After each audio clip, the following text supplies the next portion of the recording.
This book is Allah's kalam, without doubt. And Allah Bari Ta'ala is challenging mankind. Qul, tell them. These people, these skeptics, these unbelievers, tell them, قُلْ لَإِنِ اجْتَمَعَتِ الْإِنسُ وَالْجِنُّ عَلَىٰ أَنْ يَأْتُوا بِمِثْلِ هَذَا الْقُرْآنِ.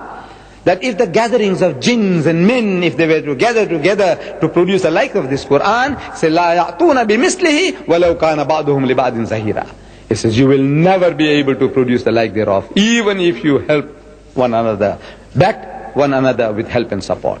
This is the book. Allah says, this is my book. What does it mean for us? It means that this book is an eternal book of guidance for you and for me, for the whole of mankind. It's the solution to the problems of mankind. But we are all sitting on this book like a cobra on a pile of wealth. We won't have access to it. We are reading it, we are reciting it for beautification, for sawab, sawab, sawab, blessings, blessings. You will get your sawab. There's no doubt about that. The Holy Prophet Muhammad sallallahu alaihi wasallam, he said that when you recite the Quran and when you say Alif Lam Mim, say Alif Lam Mim is not a word. There are 3 letters. Alif Lam Mim. When you say Alif Lam Mim, it says you get 10 sawabs. 30 sawabs. While I am uttering it, I got it so many times already. And you listening, you got it already. I said Alif Lam Mim, 30, 10. If I say it 100 times, 100 times 10. You got it. So easy. I believe in that. Sawab is there. Blessings are there. Benefits are there. But, is that the purpose of the Quran? Just cheap sawab you want to get? Look, you can get 1,000,000-fold reward. This is 10 to 1. You want to do business? 10 to 1. When you do 1,000,000 to 1. بِغَيْرِ hisab, without accounting. I do business with him, wallah. I like to do business with him. بِغَيْرِ hisab. I don't want 10. You be satisfied with your 10. You will get it. I do business with my Lord. He is prepared to give you بِغَيْرِ hisab. If you will only take it, accept it, and implement it in your life. It's a book of instructions. It's instructing you what to do. It's telling you this honor He has given you, share it with people. Don't be selfish. We are a selfish lot of people. Muslim, we are selfish. Wallah, we are very selfish.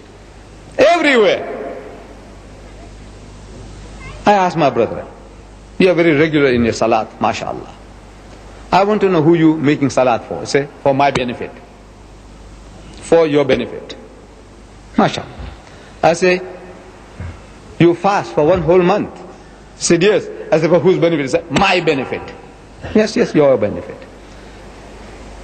He says, you give zakat. He said, yes. For whose benefit? He said, my benefit. You go for Hajj. He said, yes. For whose benefit? He said, my benefit. Everything you're doing for my benefit, my benefit, my benefit. I said, what are you doing for other man? What are you doing for him? For the unbeliever. You believe he's going to hell? The mushrik. He said, yes. Definite. He said, definite. Allah says so. One thing He will not forgive is shirk. And they are going to go to hell. He said, yes. What you doing to save them? Nothing. So Allah will be very happy with you. They are not His makhluk, not His creation. Allah will be happy. You allow them to go to hell and you did nothing. You know, He gave us a slogan. 1400 years ago, He gave the Muslims a slogan. We call it talbiyah in Arabic. I don't know literally what it means. But this is what I learned when I went for Hajj in 1983. I was hearing words. You know what people do when they go around the Kaaba, they read, Labbaik, Allahumma Labbaik, Labbaik. I was hearing, and more or less, I learned that.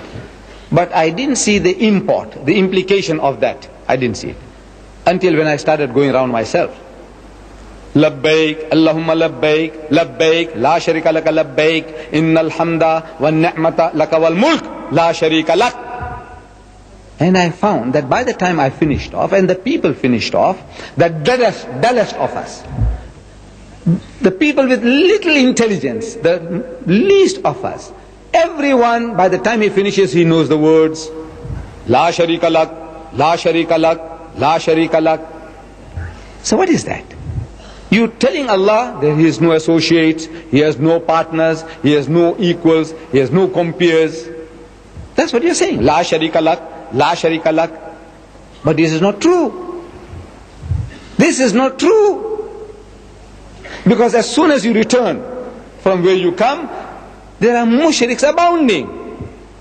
There are more people on God's good earth who are worshipping men and monkeys, elephants and snakes today, worshipping shaitan today, than the worshippers of Allah. And you said, La sharika lak. We all take from Makkah, Medina, we take with us Zamzam water from Makkah, we take dates from Makkah, and we buy a lot of things very cheap in Makkah, and we load ourselves and we take them home, and we take the title Haji. We are the Haji. I did Hajj.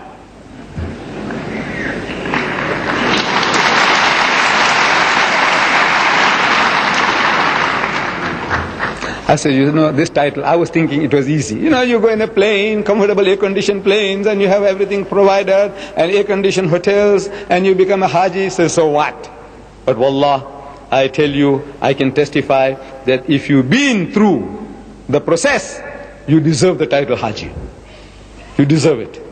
It's an ordeal, wallah, it's an ordeal. We are doing it for Allah's sake.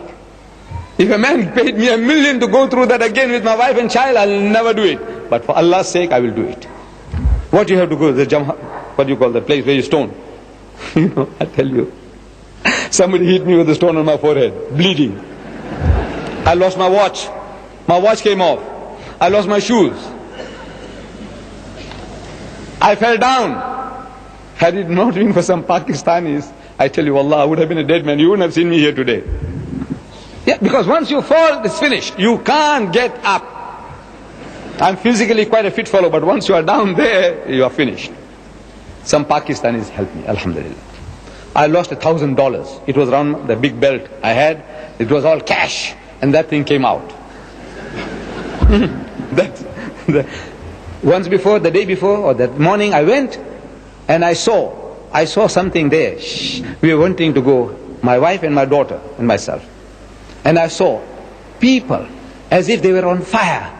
People, you know, that they're making a charge, you know, like it says, charge of the light brigade. You know, people, they gather together and they're charging through people. I said, what do you do? Want to hit shaitan? Yeah, human shaitans all abounding. Wallah, shaitans all over. So we retreated. But now we have to go through the process, otherwise I'm not a Haji. So we made a second attempt, and at the second attempt all these things happen. Not for $1 million, but for Allah's sake we do it. I say I deserve the title Haji. Okay? But don't waste it on me. This is what we take. Zamzam water, dates, goods, and title. But the talbiyah, you said, La sharika lak. This is the slogan. The United Nations, they have the different commissions, and every year they come out with a slogan. This is water year. Save it. Use it. Don't abuse it. This is the year for the aged. It says an old age home is not her destiny. Your mother, when she grows old, don't put her in an old age home. This is year for planting trees. Wherever they pass a resolution, the whole world of the United Nations, wherever they are, they talk about the same thing. Water, water, water, trees, trees, trees, old aged people, This is the purpose of a slogan. Carry it out. 1400 years, we are crying, La sharika lak, La sharika lak. And we leave it behind. The thing that we are supposed to take with, we are supposed to bring with, we leave that behind. And we bring dates and Zamzam water. Yes. Because wherever you go, in India, you Hajis, you Pakistanis, you go to West, you go, wherever you go, in South Africa, there are people doing shirk. In all directions, shirk, shirk, shirk. You and I are supposed to find them. So, La sharika lak, you are supposed to tell them, La sharika lak. Allah has no associates, don't associate any being with Him. This is your job. We are supposed to do. We are supposed to stand in a marketplace. doing Allah's work. Our Nabi Kareem Sallallahu Alaihi Wasallam. Look at the example. He used to retire to Ghar Hira, Jabal al-Nur, before Nubuwa. He used to go there, sometimes alone, sometimes with his dear wife Ummul Mu'mineen Khadijatul Kubra. He used to spend days and weeks there at times to commune with the Almighty. What was actually happening, the details, I do not know. What was the details about that experience of his? It's only after Nubuwa we have a detailed record of what transpired. What was happening between him and his Lord, I don't know. But on the 27th of the month of Ramadan, don't start questioning me about the 27th. This is generally accepted. On the 27th of the month of Ramadan, when he was 40 years old, Allah Bari Ta'ala sends his angel, Akhi Jibreel, to him in the cave and commands him in his mother tongue, Iqra, which means read, or recite, or rehearse, or repeat. And our Nabi Kareem Sallallahu Alaihi Wasallam, being an ummi, he says, Ma ana biqari. There's a testimony that he can't read. He's telling. He said, look, Ma ana biqari. He said, I'm not learned. So the angel of God commands him a second time, Iqra. Again he pleads. He says, Ma ana biqari. He's terrified. The third time the angel of God says, Iqra bismi rabbika alladhi khalaq. So read in the name of thy Lord and Cherisher who created. Now he grasps that what he was required to do was to repeat. Because this Arabic word Iqra, I'm given to understand, means to read, to recite, to repeat, to rehearse, to repeat.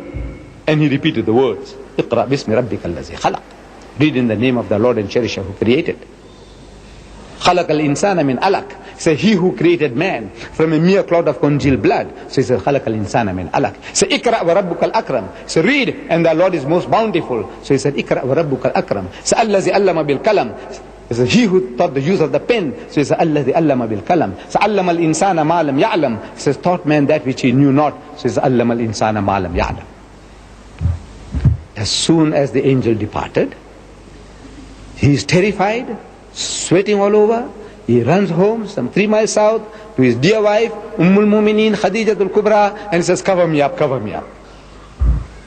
When he gets out of his excitement, he explains to her what he had seen and what he had heard. But from that day onwards, he didn't go back to the mount. This is his example. He didn't go back anymore. No more. Finished with Ghar Hira, Jabal al-Nur. Finished. What is he doing? He's in the marketplace. He's in the bazaar, souk. He's in the bazaars. What is he doing? He's accosting people. So, Assalamu alaikum. Wa alaikum salam. Say, Akhi, where you come from? He says, Yaman. He says, you know, Allah has revealed to me that He is but one Allah and I'm His messenger. Another man, Assalamu alaikum. Wa alaikum salam. Say, Akhi, where you come from? He says, Yathrib, Ul Madina. He says, you know, Allah has revealed to me that He is but one Allah and I'm His messenger. Like a madman. Little wonder they call him Majnoon. Allah had to testify. Ma anta bi ni'mati rabbika bi majnoon. Say, by the grace of thy Lord, your companion is not mad or possessed. They're thinking he's mad. But he's doing the job, his master's job. This is where you and I are supposed to be. Allah tells us, لَقَدْ كَانَ لَكُمْ فِي رَسُولِ اللَّهِ أُسْوَةٌ حَسَنَةٌ. So most certainly in the Apostle of Allah, you have the best exemplar. This is the example He set us. You and I are supposed to stand in the marketplace, proclaiming the unity of God. All the mushriks are abounding around you. Call them. He said, Rama is God, it's a la sharika lak. So Krishna is God, it's a la sharika lak. So Jesus is God, it's a la sharika lak. So Buddha is God, it's a la sharika lak. This is your job, my job. But I know you are terrified.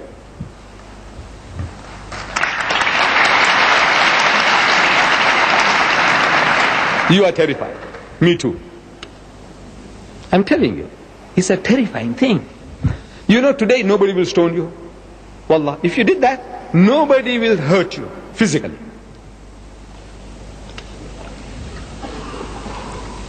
Then what are we afraid of? Of ridicule. What will people say? So Didar is gone off his rocker. Didar is mad. The Sheikh is mad. Dr. Billah is mad. Yes, we are afraid of that. You know that? We are terrified. People will call us mad. Thinking maybe you had a little tipsy, you might have taken something to drink, or had taken some drugs. Then look at him. This man standing in the marketplace, in the street corner, shouting, Allahu Akbar, shouting, La Sharika Lak. He's mad. We are terrified of that. I said, you know, there is another way. You can get out of that difficulty. We discovered it. You see, necessity is the mother of invention. Necessity. You want to do something? Then you find ways and means. You know, I can't do it. I can't stand there in the marketplace. The nearest I got to that was in Mombasa, at a place called Mambo Tayari. People who know Mombasa, they might remember. There's a bus stop. I went and delivered lectures in the bus stop on a drum. I stood on a drum, and with a mic in my hand, I started lecturing. Because the people there, they were doing that kind of thing. It encouraged me. But in Durban, I can't. In London, I can't do it. I did it there because it looked like everybody was mad like me, so it didn't matter. I said the second best thing. I said necessity is the mother of invention. We invented an idea. He said, look, you know, today we are able of capturing these jinns. You know, old people, they talk about, you know, making, we say, tabe, you know, controlling jinns, that you can call them and make them to do things. Like Aladdin, his wonderful lamp. You rub the lamp and the jinn comes along and you tell him what to do for you.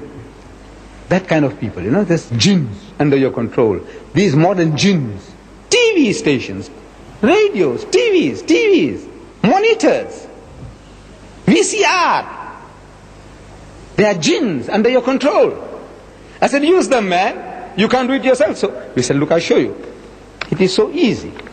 Look, in Durban, a country in South Africa, you know, the land of apartheid, a racist country, very oppressive. The whole world is like the polecat of the world, stinking. That nation stinks. My nation stinks.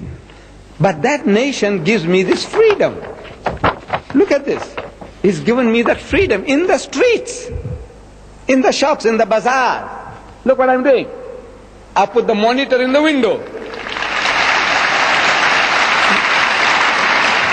You know, 24 hours a day I can make it to do the work. That is talking. 10 hours a day, 20 hours a day.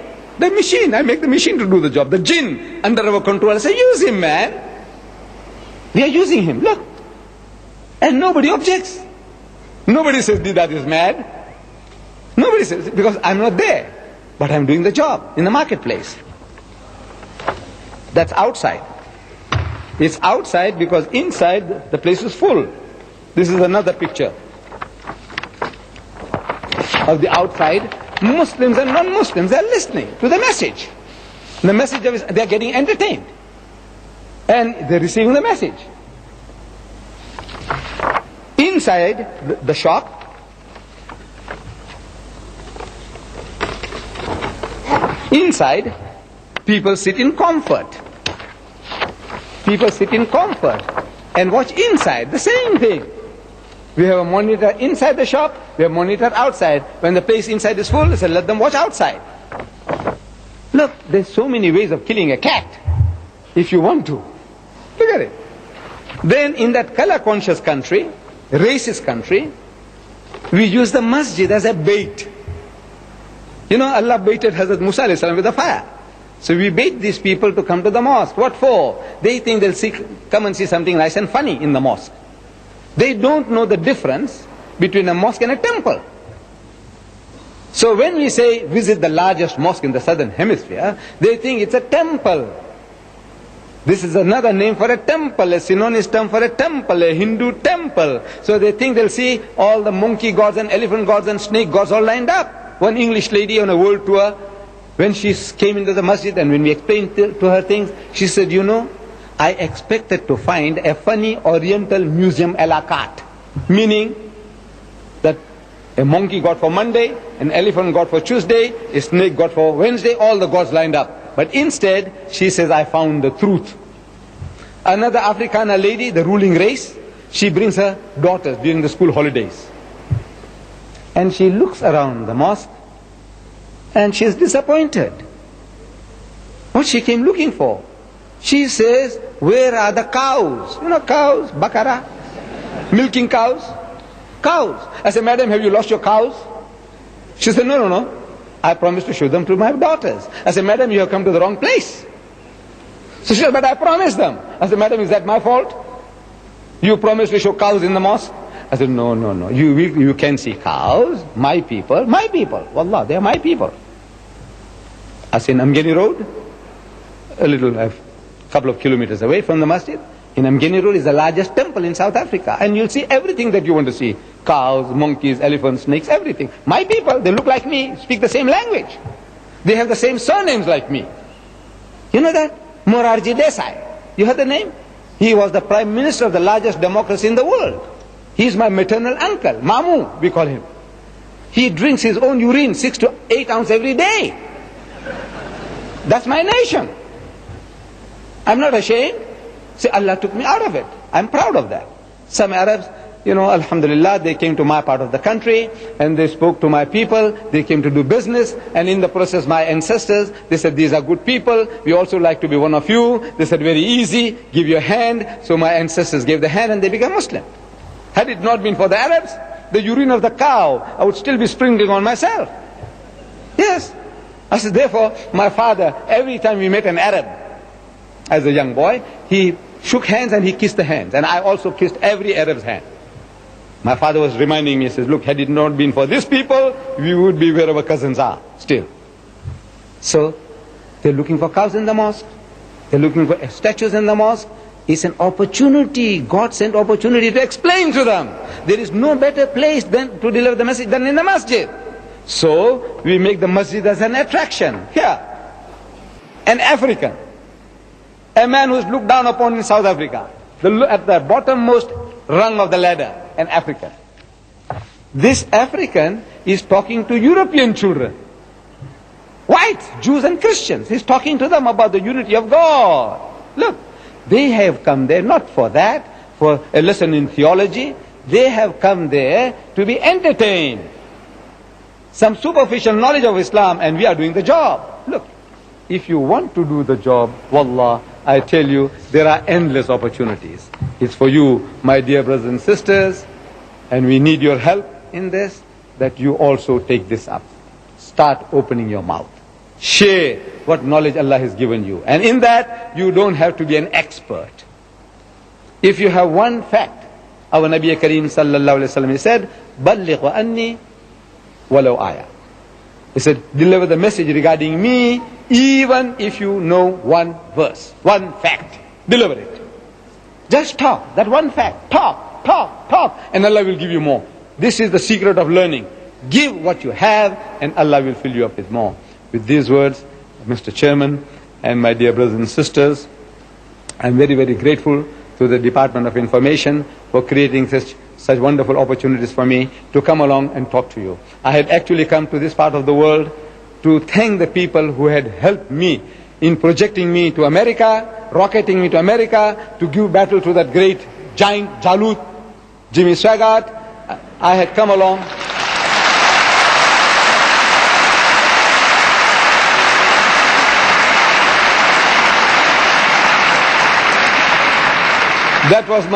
That was my real purpose in coming to this part of the world. But as soon as I arrive, there are hazards, dangers in every job. And my job, you know, because you're a talker, as soon as you come, it's now Mr. D-Dad, we want you on the radio. Now Mr. D-Dad, we want you on TV. Now Mr. D-Dad, come and talk to us. These are the hazards of my occupation.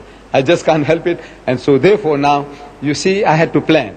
This lecture, I said, now as soon as I talk, I must run from here to Dubai, get away from here, because you people won't give me peace in the hotel where I am. So immediately after this, if people will allow me to get out as quick as possible, there's a motor car waiting outside to drop me, I don't know how many miles from here to Dubai, and there, if I deliver a lecture again, I must run. I have to run away from my fans. You know, I like it, I enjoy it, but it's a bit too much for this old machine. You know, it's 70 years and 4 days old now. So I hope you'll have a little extra mercy on me, kindness on me, to allow me to go out peacefully. Wa akhiru da'wana alhamdulillahi rabbil alameen.